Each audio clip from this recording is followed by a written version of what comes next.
Hello everyone, welcome to my channel. तो friends, जैसा कि आज सैटरडे है, आज हम लोग लगाएंगे प्रीवियस ईयर के क्वेश्चन, यानी कि प्रैक्टिस सेट लगाएंगे और चीज़ों को और भी अच्छे से समझेंगे।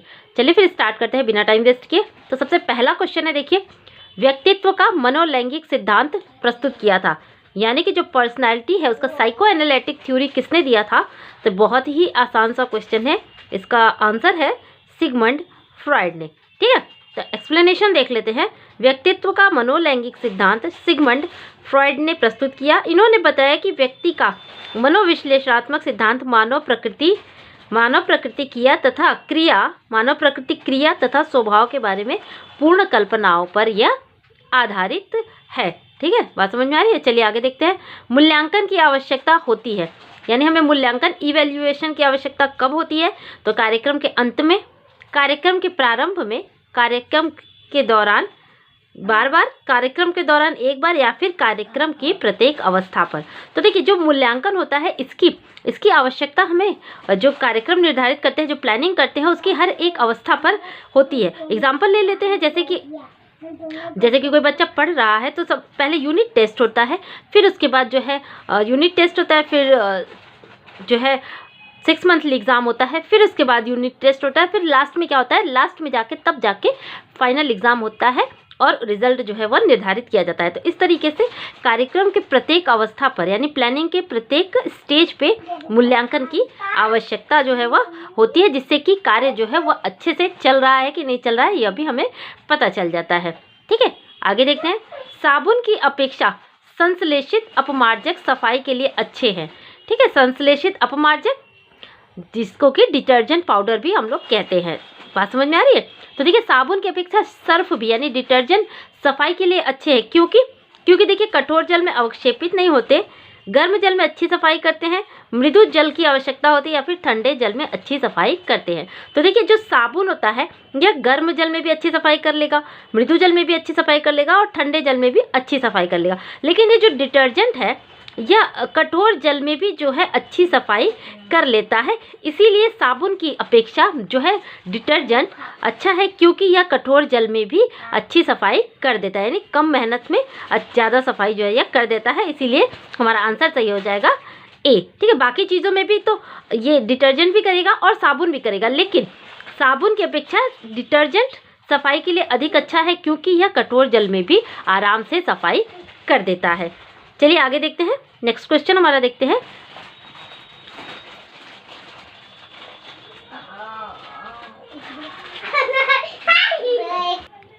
चलिए फ्रेंड्स, नेक्स्ट क्वेश्चन देखते हैं हम लोग। निम्नलिखित शिक्षण सहायक सामग्री में प्रक्षेपित दृश्य श्रव्य सामग्री है, यानी प्रोजेक्टेड ऑडियो विजुअल एड्स है। कौन सी? तो कठपुतली, दूरदर्शन, स्लाइड्स, या फिर उपरोक्त सभी। तो देखिए, ध्यान से समझिएगा कि जो कठपुतली है ये दृश्य और श्रव्य, यानी कि ऑडियो और विजुअल एड तो है, लेकिन क्या ये प्रोजेक्टेड है? नहीं, ये प्रोजेक्टेड नहीं है। दूरदर्शन भी ऑडियो और विजुअल एड से, और यह प्रोजेक्टेड भी है। तो इस तरीके से दूरदर्शन सही होगा। स्लाइड्स क्या है? ये केवल जो है वह दृश्य सामग्री के अंतर्गत आता है। तो इस तरीके से हमारा आंसर सही हो जाएगा बी। बात समझ में आ रही है। चलिए, अगर चीज़ें समझ में आ रही हैं तो प्लीज़ फटाफट से वीडियो को लाइक कर दीजिए, शेयर और सब्सक्राइब करना तो बिल्कुल मत भूलिएगा। चलिए फ्रेंड्स, नेक्स्ट क्वेश्चन देखते हैं। बालकों में व्यवहारात्मक समस्या का मुख्य कारण है, क्या है? तो देखिए, खराब स्वास्थ्य, मातृवंचन, यानी कि माता से अलग हो जाना, परिवार का वृद्ध आकार, या फिर बुद्धि। तो देखिए, इससे हमारा आंसर सही हो जाएगा बी। कैसे? एक्सप्लेनेशन देख लेते हैं। बालकों में व्यवहारात्मक समस्या का मुख्य कारण है माता से अलग हो जाना। जो बालक बचपन में ही अपनी माता से किसी कारण अलग हो जाते हैं, या माता के सुख से, मातृत्व सुख से वंचित हो जाते हैं, उनके व्यवहार में कोई न कोई समस्या जो है वह हो जाती है, और बड़े होने पर यह धीरे धीरे दिखाई भी देने लगती है। ठीक है, तो इस तरीके से आंसर सही हो जाएगा बी। नेक्स्ट क्वेश्चन देखते हैं। बालक का मन एक खाली स्लेट या टेबुला सा है, यह कथन किसका है? तो यह कथन है, देखिए, जॉन लॉक का। इनका यह मानना था कि बालक का मन एक खाली स्लेट है, या फिर खाली स्लेट या टेबुला सा है। यह विचार जॉन लॉक का है। डेफिनेशन से भी क्वेश्चन जो है निकल के आते हैं, इसलिए जब भी मैं कराती हूँ तो मैं आप लोगों को डेफिनेशन भी साथ साथ कराती चलती हूँ। ठीक है, नेक्स्ट क्वेश्चन देखते हैं। फिलिंग द ब्लैंक्स आवश्यक है कैल्शियम एवं फास्फोरस के उपयोग एवं धारण के लिए। ठीक है, मैंने आप लोगों को बहुत ही अच्छे से बताया था कि कैल्शियम और फास्फोरस हमारा बॉडी तब तक यूज़ नहीं करता जब तक कि क्या उपस्थित नहीं रहता, तो तब जब तक कि विटामिन डी उपस्थित नहीं रहता। जब तक विटामिन डी उपस्थित नहीं रहेगा हमारा बॉडी चाहे जितनी भी मात्रा में हम लोग कैल्शियम और फास्फोरस ले लें वह यूज़ नहीं करता। ठीक है, एक्सप्लेनेशन देख लेते हैं। ठीक है फ्रेंड्स, समझ में आई बात। अब देखिए एक बात और यहाँ पे ध्यान दीजिए कि अगर विटामिन डी की अनुपस्थिति रही तो कैल्शियम एवं फास्फोरस हमारी बॉडी यूज़ नहीं करती और वह ज्यों की त्यों अवस्था में ही जो है मल द्वारा हमारी बॉडी से जो है उत्सर्जित यानी निकाल दी जाती है। ठीक है, तो इसीलिए कैल्शियम एवं फास्फोरस के अवशोषण में किसकी सबसे ज़्यादा आवश्यकता होती है, तो विटामिन डी की आवश्यकता होती है। अब एक्सप्लेनेशन देख लेते हैं कि क्या दिया हुआ है। तो शरीर में कैल्शियम एवं फास्फोरस के अवशोषण एवं उपयोग के लिए विटामिन डी नियमित करता है। यह विटामिन आहार नाल में भोजन से फास्फोरस एवं कैल्शियम से अवशोषण और अस्थि निर्माण के लिए आवश्यक है। अतः अस्थियों एवं दांतों के विकास में महत्वपूर्ण भूमिका निभाते हैं कौन, कैल्शियम एवं फास्फोरस। ठीक है, आगे देखते हैं। विटामिन डी की कमी से बच्चों में, देखिए इसकी कमी से, विटामिन डी की कमी से बच्चों में कौन सा रोग होता है, सूखा, जिसे कि रिकेट्स भी कहते हैं, और बड़ों में जबकि वयस्कों में ऑस्टियोमलेशिया नामक बीमारी हो जाती है। यानी बच्चों में सूखा रोग जिसे कि रिकेट्स बोलते हैं जो कि अस्थियों से संबंधित है, जबकि वयस्कों में ऑस्टियोमलेशिया नामक बीमारी जो है वह हो जाती है। कैसे, अगर विटामिन डी की कमी रही तो कैल्शियम एवं फास्फोरस हमारी बॉडी जो है वह ऑब्जर्व ही नहीं करेगी कैल्शियम एवं फास्फोरस को, और हमारी अस्थियों में कमी आ जाएगी, हमारी अस्थियों में जो है वह विकार उत्पन्न हो जाएगा, अनेकों रोग जो है वह हड्डियों से संबंधित हमें हो जाएंगे। इसीलिए विटामिन डी जो है कैल्शियम एवं फास्फोरस के लिए बेहद ज़रूरी है। चलिए फ्रेंड्स, नेक्स्ट क्वेश्चन देखते हैं। आई होप चीज़ें आप लोगों को समझ में आ रही हैं। नेक्स्ट क्वेश्चन देखते हैं। कीड़ों तथा फफूंदी से निम्नलिखित में से कौन से सबसे कम प्रभावित होता है, यानी कीड़ों तथा फफूंदी से इन सब में से कौन सबसे कम प्रभावित होता है, तो वनस्पतिक तंतु, पुनर्निर्मित सेल्यूलोज तंतु, जांतौ रेशे या फिर संश्लिष्ट तंतु। तो देखिए जो वनस्पति यानी प्रकृति द्वारा जो निर्धारित होते हैं वह तो कीड़े तथा फफूंदी से बहुत ही जल्दी प्रभावित होते हैं, लेकिन जो मानव निर्मित चीज़ें हैं वह कीड़ों तथा फफूंदी से कम प्रभावित होती हैं। तो इसलिए कौन सा हमारा आंसर सही हो जाएगा, डी, संश्लिष्ट तंतु, यानी कि मानव निर्मित तंतु जो है वह कीड़े मकोड़ों से सुरक्षित रहते हैं, क्योंकि उनमें ऐसा रसायन मिलाया रहता है जिसमें कि पहले से ही कुछ ऐसे रसायन मिलाए रहते हैं जिससे कि उन तंतुओं में कीड़े और फफूंदी जो है वह न लगे। ठीक है, चलिए नेक्स्ट क्वेश्चन देखते हैं। रक्त वर्ग यानी फिलिंग द ब्लैंक्स देख लेते हैं। फिलिंग द ब्लैंक्स, रक्त वर्ग वाला व्यक्ति सार्वभौमिक दाता कहलाता है। बहुत ही सिंपल सा क्वेश्चन है, तो हमारा आंसर सही हो जाएगा ओ रक्त वर्ग वाला व्यक्ति सार्वभौमिक यानी सर्वदाता जो है वह कहलाता है, अर्थात ओ गुण वाला व्यक्ति अपना रक्त सबको दे सकता है। किसकी वजह से, तो देखिए ये बात भी आप लोग ध्यान रखिएगा कि रक्त समूह ओ में एंटीजन नहीं पाया जाता। ठीक है, क्या नहीं पाया जाता, तो ओ वर्ग वाले रक्त समूह में एंटीजन नहीं पाया जाता, इसलिए यह रक्त सर्वदाता है। तथा ए बी वर्ग का समूह सर्वग्राही है। सर्वग्राही का मतलब वो किसी का भी रक्त जो है वह ले सकता है, क्योंकि इसमें एंटीबॉडी नहीं होता। ठीक है, तो ओ में क्या नहीं पाया जाता, तो एंटीजन नहीं पाया जाता, इसीलिए यह क्या है, सर्वदाता, यानी किसी को भी ये अपना रक्त दे सकता है। जबकि ए बी वर्ग का रक्त समूह जो है वह सर्वग्राही यानी किसी का भी रक्त वह ले सकता है, क्योंकि इसमें एंटीबॉडी की उपस्थिति नहीं होती है। चलिए फ्रेंड्स, अब नेक्स्ट क्वेश्चन देखते हैं। प्रसार शिक्षण अधिगम प्रक्रिया यानी कि एक्सटेंशन एजुकेशन लर्निंग प्रोसेस का अंतिम स्टेप यानी लास्ट स्टेप कौन सा है, तो ध्यान आकर्षण, संतोष, कार्यवाही या फिर इनमें से कोई नहीं। तो देखिए प्रसार शिक्षण अधिगम प्रक्रिया के कितने चरण हैं, तो 6 चरण हैं, यानी कि 6 स्टेप हैं। तो ध्यान से समझिएगा। ध्यान आकर्षण करना, अट्रैक्शन, इंटरेस्ट, ठीक है, डिजायर यानी इच्छा, ट्रस्ट विश्वास, प्रयोग एक्सपेरिमेंट और जो है वह संतुष्टि। तो इस तरीके से हमारा आंसर सही हो जाएगा संतुष्टि, यानी कि बी। सेटिस्फैक्शन क्या है, प्रसार शिक्षण अधिगम प्रक्रिया का अंतिम चरण है। कभी कभी ये भी पूछ लेता है कि एक्सटेंशन एजुकेशन लर्निंग प्रोसेस का फर्स्ट स्टेप कौन सा है, तो सबसे पहला स्टेप है अट्रैक्शन यानी कि ध्यान आकर्षण करना है। अगर हम लोग चीज़ों को में ध्यान आकर्षण करने की चीज़ें नहीं लगाएंगे नहीं देंगे ध्यान तो क्या करेंगे, तो जो सामने वाला व्यक्ति है वह कैसे अट्रैक्ट होगा चीज़ों की तरफ। इसीलिए ध्यान आकर्षण करना सबसे ज़्यादा जरूरी है। ध्यान आकर्षण करने के बाद उसके प्रति यानी जो मैटर है जो सब्जेक्ट है उसके प्रति जो है वो रुचि उत्पन्न की जाए, जो है सामने वाले के लिए, सामने वाले के मन में उस मैटर के प्रति रुचि उत्पन्न की जाए, जिससे कि उसकी इच्छा जागृत हो कि यह चीज़ सीखने लायक हो। ठीक है, तो इस तरीके से स्टेप बाय स्टेप जो है वह चीज़ें आगे बढ़ती रहती है। तो इसी तरीके से पहला स्टेप है ध्यान आकर्षण या फिर अट्रैक्शन, और लास्ट स्टेप है संतुष्टि यानी कि सेटिस्फैक्शन। अब नेक्स्ट क्वेश्चन देखते हैं। तो फ्रेंड्स 125 क्वेश्चन जो है वह हम लोगों ने कंप्लीट कर लिया। तो ये किस ईयर का था, तो यह यूपी टीजीटी 2013 का 125 क्वेश्चन हम लोगों ने कंप्लीट कर लिया। आज चलिए स्टार्ट करते हैं। देखिए ये यूपी टीजीटी कब का है, 2010 का है। ठीक है, तो आज ही से स्टार्ट कर देते हैं। तो चलिए सबसे पहले देखते हैं पहला क्वेश्चन। तो फर्स्ट क्वेश्चन है हमारा 2010 का यूपी टीजीटी, स्वाइन फ्लू फैलता है, यानी स्वाइन फ्लू किससे फैलता है, तो देखिए थोड़ा सा टफ है। स्वाइन फ्लू फैलता है H1N1 से फैलता है, तो हमारा ऑप्शन सही हो जाएगा ए। कैसे फैलता है, तो देखिए स्वाइन फ्लू के लक्षण है सामान्य इन्फ्लुएंजा के लक्षणों की तरह ही होते हैं। इसमें क्या होता है, तेज बुखार, ठंड लगना, गला खराब हो जाना, मांसपेशियों में दर्द होना, तेज सिर दर्द होना, खांसी आना, ये सब इस बीमारी के लक्षण हैं। तो किसकी वजह से फैलता है, तो H1N1 से जो है वह स्वाइन फ्लू फैलता है। दूसरा देखते हैं क्वेश्चन, कैरोटीन पाया जाता है किसमें, देखिए कैरोटीन किसमें पाया जाता है, तो कैरोटीन पाया जाता है विटामिन ए में। कैसे, मैंने आप लोगों को विटामिन ए बहुत ही अच्छे से डिस्कस कराया था। उसमें मैंने ये बताया था कि जो विटामिन ए है वह डायरेक्ट हमारी बॉडी में नहीं जाता है। ठीक है, हम कैरोटीन युक्त भोज्य पदार्थ जब ग्रहण करते हैं, यही कैरोटीन हमारी बॉडी में जाकर किसमें कन्वर्ट हो जाता है, विटामिन ए में कन्वर्ट हो जाता है। इसीलिए कैरोटीन को विटामिन ए का प्रीकर्सर भी कहते हैं। बहुत ही ध्यान से समझिएगा, चीज़ें यहाँ से बहुत ही क्वेश्चन निकल के आते हैं। एक्सप्लेनेशन देख लेते हैं इसका। कैरोटीन विटामिन ए में पाया जाता है। विटामिन ए वसा में घुलनशील विटामिन है। ठीक है, हम लोगों को पता है कि वसा में घुलनशील विटामिन है।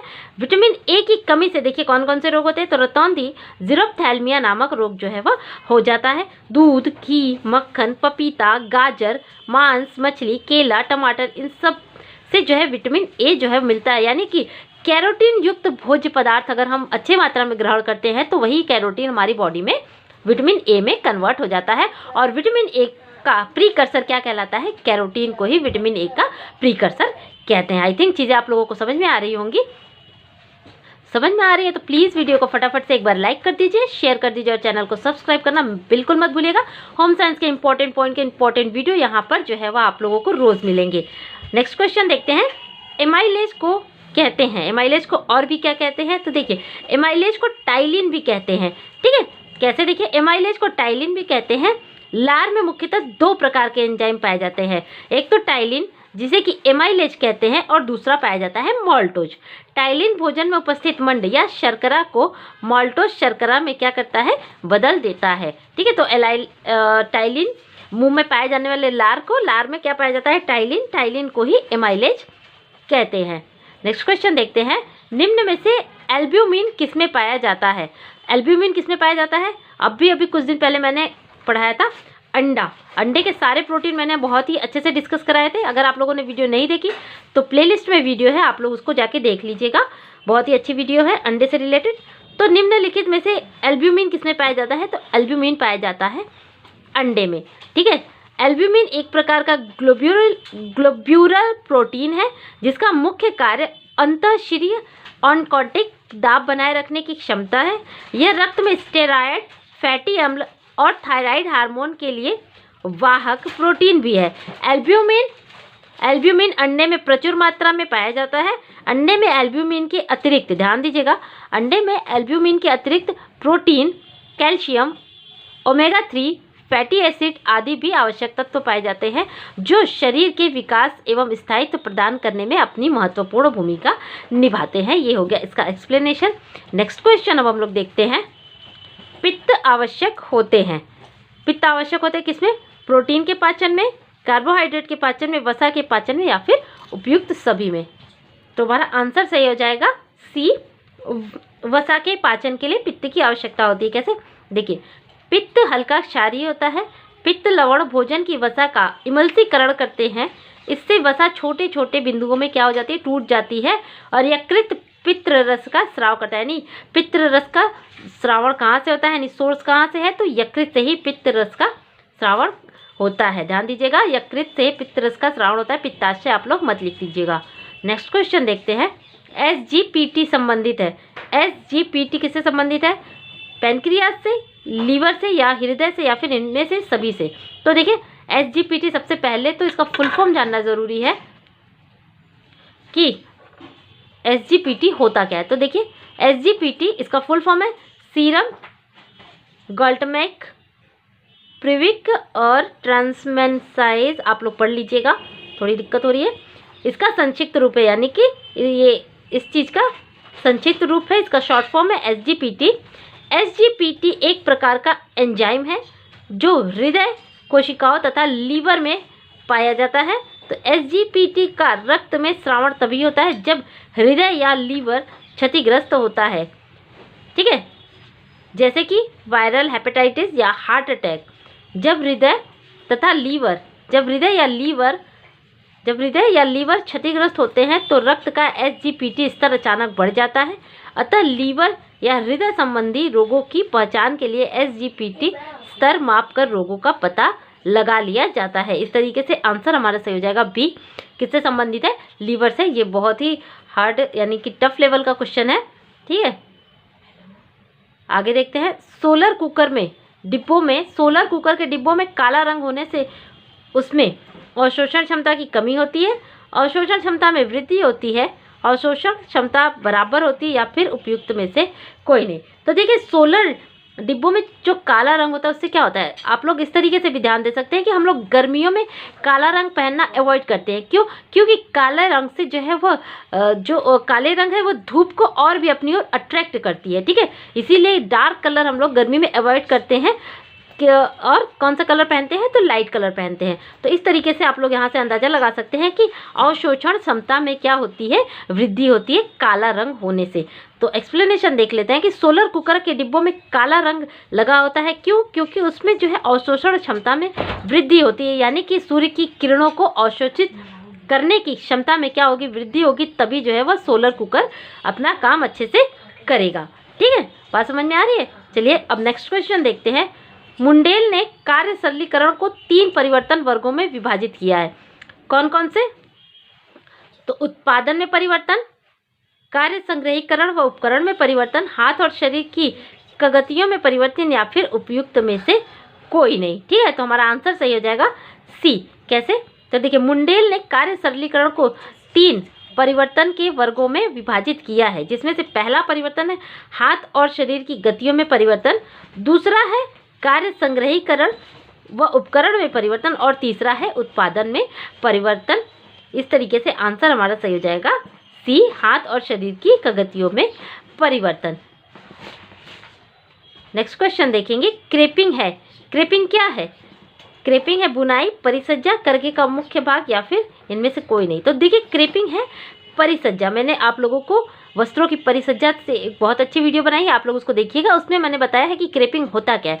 तो क्रेपिंग एक तरीके की क्या है, यह परिसज्जा है जो कि वस्त्रों पर की जाती है। अब हमारा आज का लास्ट क्वेश्चन है। तो हमारा लास्ट क्वेश्चन है, आहार में विटामिन ए की कमी से कौन सा रोग होता है, तो रतौंधी, कीरेटोमलेशिया, जीरोप्थैल्मिया या फिर इनमें से सभी। तो देखिए आहार में विटामिन ए की कमी से हमें ये सारे ही रोग जो है वह होते हैं, यानी कि आंसर सही हो जाएगा डी। एक्सप्लेनेशन देख लेते हैं। आहार में विटामिन ए की कमी से रतौंधी, जीरोप्थैल्मिया और कीरेटोमलेशिया नामक रोग हो जाता है। यह वसा में घुलनशील विटामिन है। जीरोप्थैल्मिया रोग में आँखों की कॉर्निया जो है वह शुष्क हो जाती है, यानी कि सूख जाती है। तो फ्रेंड्स आई होप आज की वीडियो आप लोगों को पसंद आई होगी तो प्लीज़ फटाफट से लाइक, शेयर और सब्सक्राइब कर दीजिए।